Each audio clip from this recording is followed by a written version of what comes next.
إن الحمد لله رب العالمين والصلاة والسلام على سيد الأنبياء والمرسلين وعلى آله وصحبه أجمعين.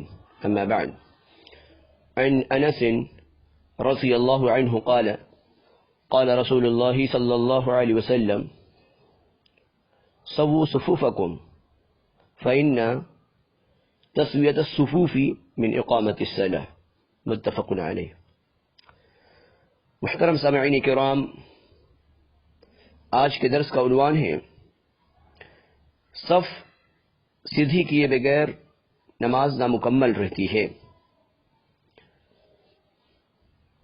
حضرت انس رضی اللہ عنہ کہتے ہیں کہ رسول اللہ صلی اللہ علیہ وسلم نے فرمایا: اپنی صفوں کو سیدھا کرو، کیونکہ صفوں کی درستگی نماز کی تکمیل کا حصہ ہے.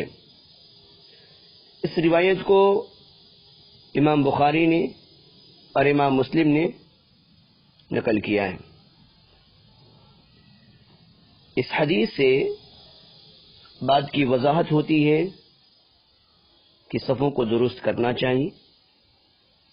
آج کل مسجدوں سے یہ عمل، اس سنت کو فراموش کیا جا رہا ہے.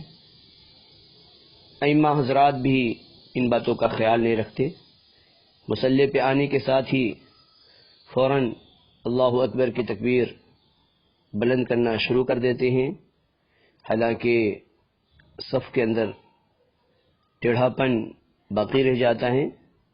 یہ نماز کی درستگی کے لیے صفوں کا درست ہونا بے حد ضروری ہے.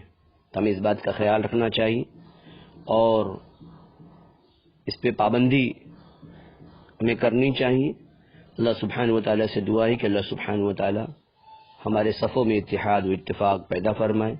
اللہ رب العالمین ہمارے دلوں سے کجی کو دور فرمائے. السلام علیکم ورحمۃ اللہ وبرکاتہ.